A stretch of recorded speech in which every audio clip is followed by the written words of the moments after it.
Hey Facebook, so it is a beautiful, beautiful day. I'm literally laying in my yard, tanning my backside. So you can see the sun there behind me, blazing, sweating my butt off out here. But I'm actually quite comfortable in this position for the time being. And so I am going to do my reading, and I wanted to jump on live. So I'm just going to go ahead and jump right in to Jumpstart Your Thinking, day 47.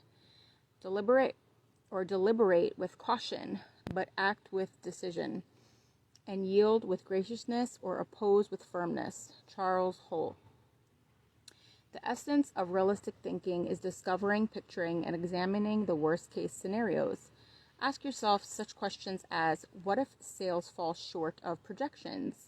Hey, it's a beautiful, bright, sunshiny day. I'm literally laying in my yard. What if revenue hits rock bottom? What if you don't win the account? What if our best player gets hurt? What if all the colleges reject my application? What if the market goes belly up? What if the volunteers quit or nobody shows up? You get the idea. The point is that you need to think about worst case possibilities, whether you're running a business, leading a department, pastoring a church, coaching a team, or planning your future. Your goal isn't to expect the worst, just to be ready for it in case it happens. That way you give yourself the best chance for a positive result no matter what. So continuing with yesterday's action, having done your homework and worked through the pros and cons of, you were supposed to write pros and cons.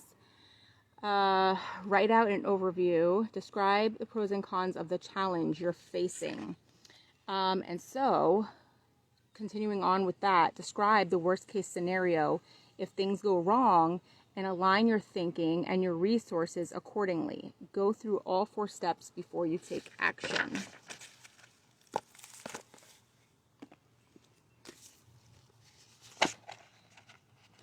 Day 6. This is chapter 6, actually, of the Limitless. This book right here by Jim Quick. He's a brain coach. He experienced a head trauma as a child. He was labeled the kid with the broken brain. And basically the book is just teaching us that we truly are limitless, and the only limits that we have are the ones that we place on ourselves. And so we get preconceived ideas about who we are, what we think we're capable of, our belief systems, right? And so this guy had a brain injury, labeled the kid with the broken brain. He's now a brain coach. So it just goes to show you that we are capable of anything. So the 7 lies of learning. What are the most limiting myths you tell yourself? How can you overcome the debilitating effects of these myths? How can you turn these limiting beliefs into positive ones? You're being lied to constantly, sometimes by yourself, mostly by yourself, your self-talk, right? We are all subject to an endless stream of misinformation about our constraints to our capabilities. This is our mindset, what we believe is true about us, what we believe is true about the world, and what we believe is possible. And so there's an endless stream of misinformation about constraints to our capabilities. And we receive this information so often that that most of us have no other choice than to believe it. I'm okay, baby. Thank you. The problem is that these messages directlie oppose your quest to become limitless. These limited ideas, he calls them lies, capital L-I-E, limited ideas entertained. The lies in our mind can stall us or steer us in a direction we don't want. So let's bring 7 to light. Examine them for what they are and replace them with something better. So lie number 1, intelligence is fixed. On the surface, it looked like Ray was pretty positive person. She ran her own business. She had a thriving social network, and she loved being around people with big ideas who could imagine possibilities that most of us wouldn't dream of. She's a big picture thinker, right? Leader that's able to see the vision and help other people to see it, because that's important. Sometimes people can't see the power within themselves, right? They need help to bring that out. So when Ray had a daughter, she realized that perhaps she wasn't as positive as she thought she was. A different kind of mindset started to show up in very subtle ways, as these things do. First, it was in the way she reacted to some of the things her little girl did. Ray tended to think that that's just the way she is, instead of believing that she could have an effect on the way her daughter behaved. How many times are we guilty of doing that? Like saying that your kids or anybody is just that way. That's just how they are. They've always been that way, right? But that's just a personality trait, and your personality creates your personal reality, and you can actually change your personality to change your reality. That's actually the only way that you can change your reality, is to change your thoughts and change yourself. So when her partner tried to teach their daughter new things, Ray noticed she felt a subtle discomfort. Amadeus, turn it down a little bit, please. As if she wanted to protect her daughter from disappointment. If she wasn't able to learn what was she being taught, she became aware of the constraint or the constant thought that her daughter was too young to learn that. See, that's a limiting belief in itself, right? Too young to learn that. And that just shows you, somebody could believe, oh, you're too young to learn that, and another one can believe that you don't. And that's how powerful your beliefs are. As you believe, so shall it be done unto you, right? So one day her partner looked at her and said, do you think she can't learn and she's never going to improve from where she is? The answer was, of course not. She loved her daughter, and the little girl was bright and curious and learning something new every day. The opposite was obviously true, and yet Ray was aware that there was some belief buried deep inside her that whispered, no, she is the way she is. Ray was struggling with a fixed mindset about her daughter's intelligence. These beliefs are incredibly subtle. Few of us consciously think about our restrictions or the restrictions we believe others have. But it leaks out in places that deeply affect our happiness, in our work, in our home life, and with our children. If we believe that it's not possible to improve, then in reality, it won't be possible to improve.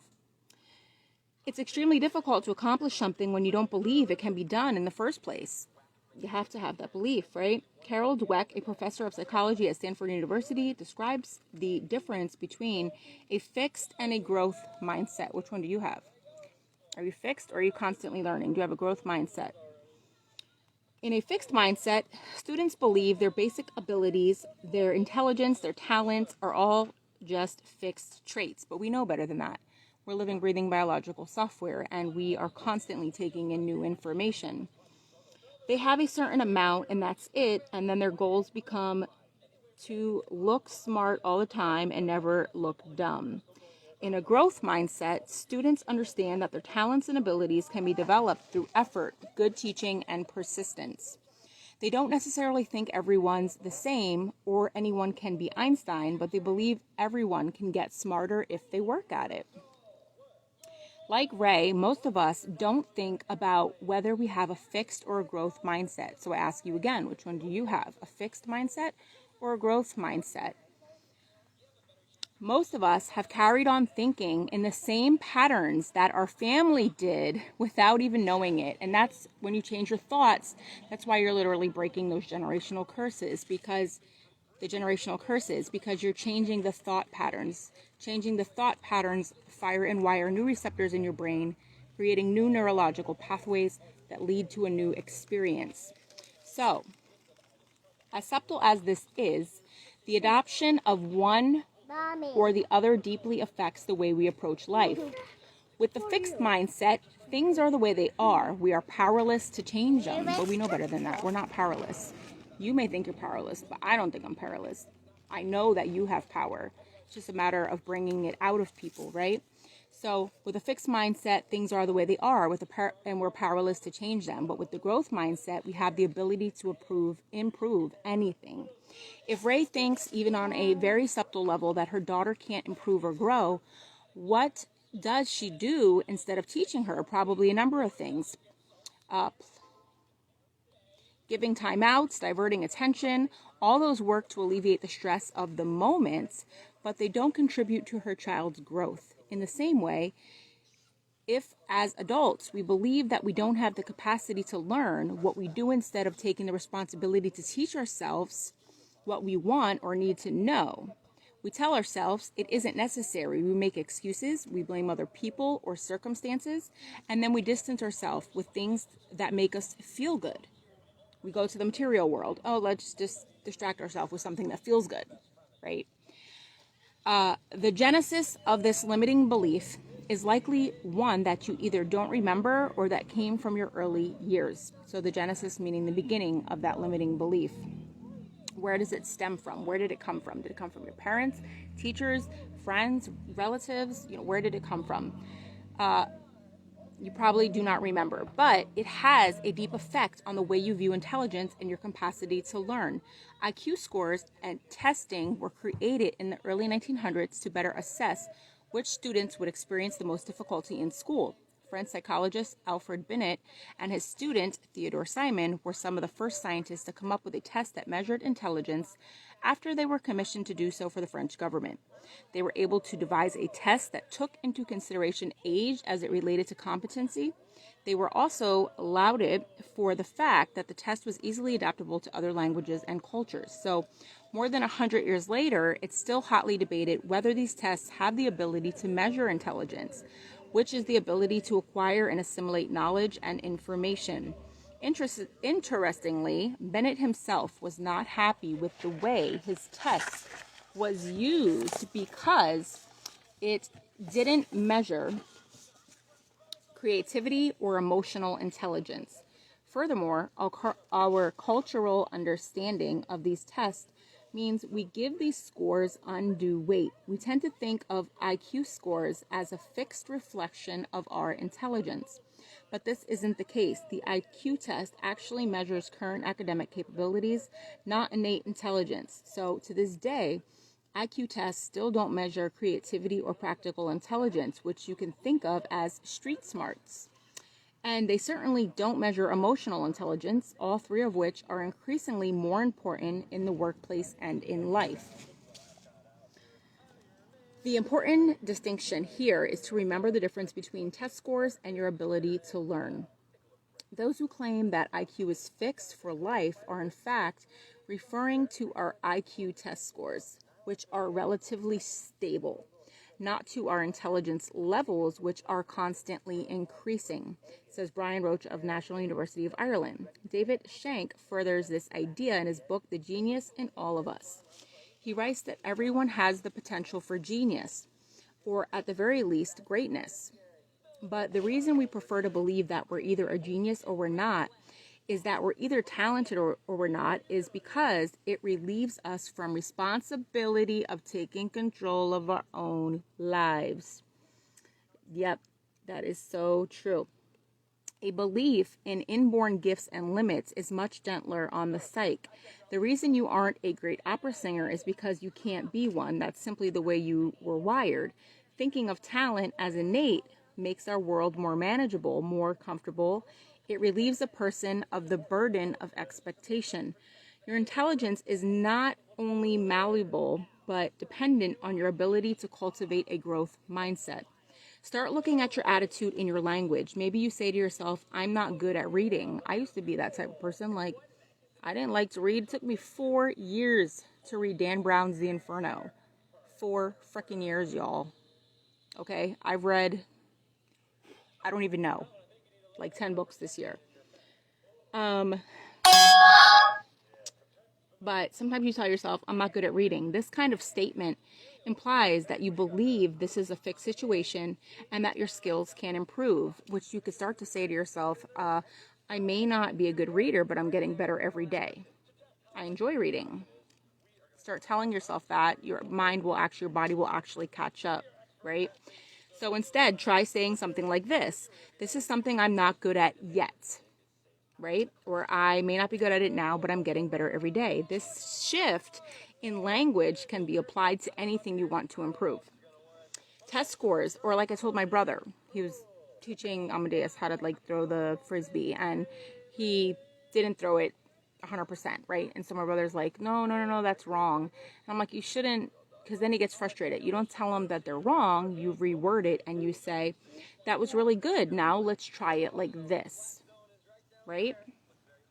So that little shift in the way you word something is so powerful. Instead of saying that was wrong, say that was good, now let's try it like this. Okay? Because there is really no failure, there's only experience, right? Progress over perfection. So test scores do not determine your future.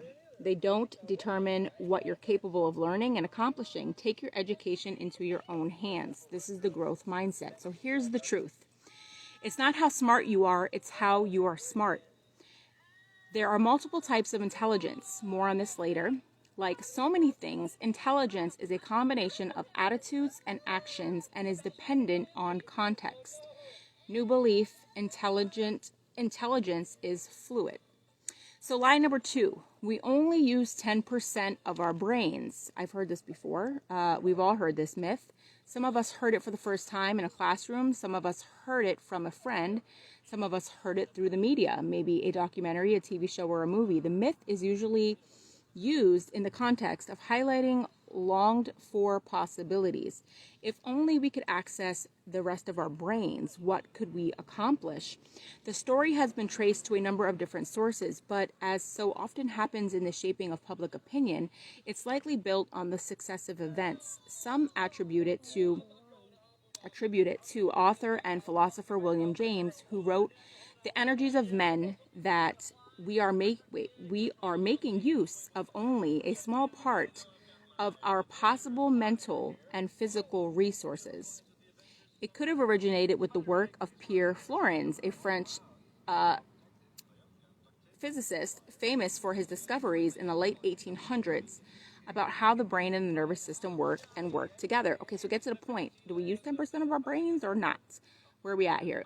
So the myth could also be related to the work of Dr. Carol Lashley in the 1920s. He removed parts of the rat's cerebral cortex, an area responsible for higher order and cognitive processing, and he found the rats could still relearn some tasks. This led him to hypothesize, incorrectly, that whole parts of the brain were not necessarily being used. Some blame the earliest neuroimages from PET and fMRI scans, which showed bright blotches on a screen, with simplified explanations like, this is what your brain does when you pick something up.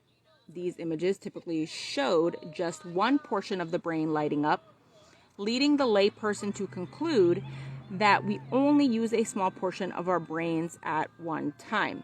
This assumption has also been perpetuated in countless ads and movies over the last 100 years. So is it true or not? The adaptation of the book, The Dark Fields, which was produced in Limitless in 2011, that movie, say we use 20% of our brain function.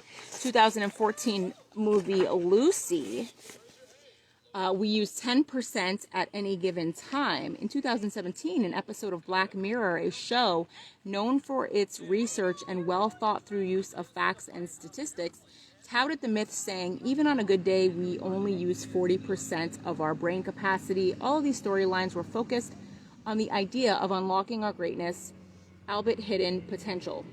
Needless to say, this myth is persuasive, and yet it's not true. In a succinct NPR segment, the host plays a clip of Morgan Freeman posing in his dramatic bass voice the what-if scenario upon which Lucy is based. What if there was a way of accessing 100% of our brain? What might we be capable of? Neuroscientist David Eagleman gives a pointed response. We would be capable of exactly what we're doing now, which is to say, we do use 100% of our brain. Okay, so it's a myth. We use 100% of our brain, apparently. Neuroscientist David Eagleman gives a pointed response. We would be capable of... Oh, that's what I just read. Duh. Countless evidence backs this up. Too much of it to include it all here. But Barry Beierstein, a professor of psychology at Simon Fraser University in British Columbia, describes some of the major scientific discoveries that refute this myth, which I've paraphrased here. So, studies of damaged brains show that there is no single area of the brain that can sustain damage without a loss of ability, contrary to earlier theories.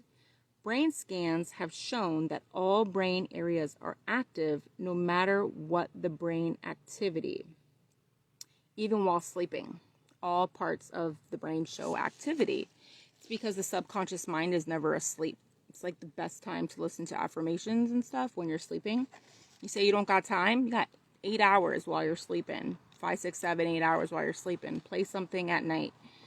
Play a book. Play an audio book while you're sleeping. Our brains are energy hogs. The brain takes up only 2% of space by weight, about 3 pounds, and yet accounts for 20% of energy consumption, more than any other organ. We wouldn't need such an incredible amount of energy for an organ that functioned at 40% or less. Okay, so our brains function at 100%. So the 10%, 20% of our brains in use is a myth. Scientists have also determined that the brain's regions have distinct functions that work together. So after extensively mapping the brain over decades, they've concluded that there are no functionless areas of the brain. So we use 100% of our brain. So finally, as we've learned, the brain uses a process called synaptic pruning. If we didn't use a large portion of our brains, we would expect to see large areas of degeneration. Makes sense. If you don't use it, you lose it. So we don't unless brain diseases are present. So to sum it up, this myth just isn't true. In an interview with Scientific American neurologist Barry Gordon from Johns Hopkins School of Medicine in Baltimore said, the idea is so wrong, it is almost laughable. Here's the truth. What I want you to take from this is that you have all the power of your brain available to you now. That's true. Okay, so we have it available, but are we all using it? The utopia that each of these movies and TV shows depicts is also or already possible for you. While we use all of our brain, some people use their brain better than others. Just as most people use 100% of their body, there are some bodies that are faster, stronger, and more flexible and more energized than others. Makes sense? The key is to learn how to use your brain as effectively and efficiently as you possibly can. And by the end of this book, you'll have the tools to do so. So the new belief is, I am learning to use my whole brain in the best way possible. Lie number 3, mistakes are failures. When you hear the name Einstein, we think of brilliance and intellectual feats, the likes of which most of us believe will never accomplish. The nearly synonymous relationship is well deserved. Einstein did more to further the scientific field in general and his physics in particular than any other scientist of our time. His discoveries have made possible some of the most important modern technology. With such illustrious reputation, it would be easy to assume Einstein rarely made mistakes, but that is not the case. We know successful people are the ones that make the most mistakes, right? And that's why success leaves clues, and you got to follow them so that you don't make the same mistakes. You can learn from them. So to begin with, his development was described as slow. Einstein was described as slow, and he was considered to be a below average student. It was apparent from an early age that his way of thinking and learning was different from the rest of the students in class. That's that quote that Einstein has. I think it's here, actually. Like if you put a fish in water. I thought this chapter was like a lot shorter. Where is that quote, guys?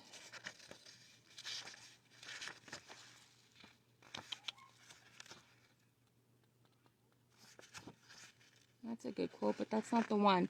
You know, the one about if you judge a fish by how well it can climb a tree, of course it's not going to do well or something. We don't all have one set way of learning, right? But let's see, where were we? So Einstein had a different way of learning, apparently, right? And so he was labeled as slow. And now he's known as a genius. But he liked working out the more complicated problems in math. So, for example, but wasn't very good at the easy problems. What the heck's wrong with that? I'm sweating my butt off out here. Look, sunshine. I got sunshine. It's a beautiful, beautiful day in the middle of November. This is crazy, and I'm loving it. Later on in his career, Einstein made simple mathematical mistakes that appeared in some of his most important work. His numerous mistakes include 7 major gaffes on each version of his theory and of relativity. mistakes in clock synchronization related to his experiments, and many mistakes in the math and physics calculations used to determine the viscosity of liquids. So was Einstein considered a failure because of his mistakes? Hardly. But most importantly, he didn't let his mistakes stop him. He kept experimenting and making contributions to his field. He famously quoted a saying, "A person who never made a mistake never tried anything new." Albert Einstein said that. So what's more, no one remembers him for his mistakes. We only remember him for his contributions. So why do we fear mistakes so much? It could be ingrained as school children. We were judged on our mistakes, for sure. That's why I just said, like, instead of telling your kids, like, that's not the right way to do it, that's wrong, say that was good, now let's try it this way, right? You tell them they're wrong, it creates frustration and mental blocks. So it gets ingrained. As school children, we're judged on our mistakes, and the number of them on any given test determine whether we pass or fail. So if we were called on in class and said the wrong answer, most of us were usually too embarrassed to raise our hands again. That you would create trauma. You would create a block. You would think, well, I'm not going to use my voice. I'm not going to speak whatever because I'm wrong. So unfortunately, mistakes are not often used as a tool for learning. They are used as a way of measuring one's capabilities. Make too many mistakes and you fail your test or your class. But we need to change that. We know that there is no failure. There's only experience. Fail forward, right? Fail fast, fail forward.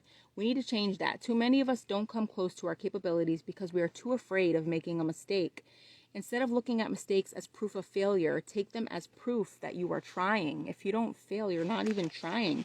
So Beth Comstock, former vice chair of General Electric, and her team learned this when the company had to scrap a new line of product in which it had invested. Comstock, author of Imagine It Forward, Courage, Creativity, and the Power of Change, often speaks of an ever-growing demand on businesses and the people within them to adapt to the change faster.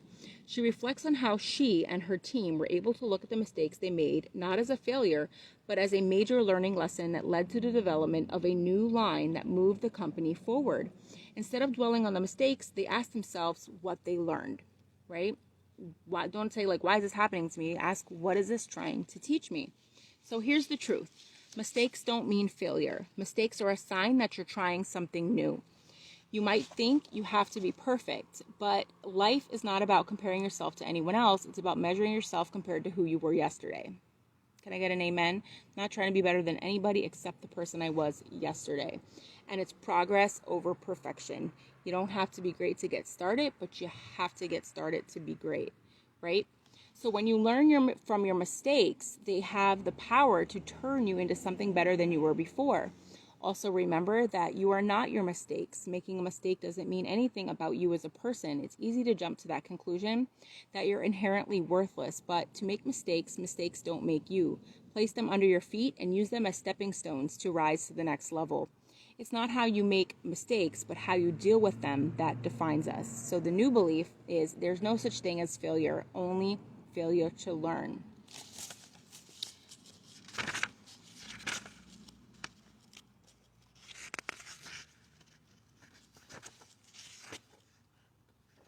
I swore there was like a lot less to this chapter. My phone is going to die soon. Let's see what I can get through here. Line number 4. There's the sunshine for you. Line number 4, knowledge is power. We're all here, or we've all heard the phrase knowledge is power, usually as a reason for learning, as if knowledge alone will give us power. No, knowledge and the application of that knowledge is power.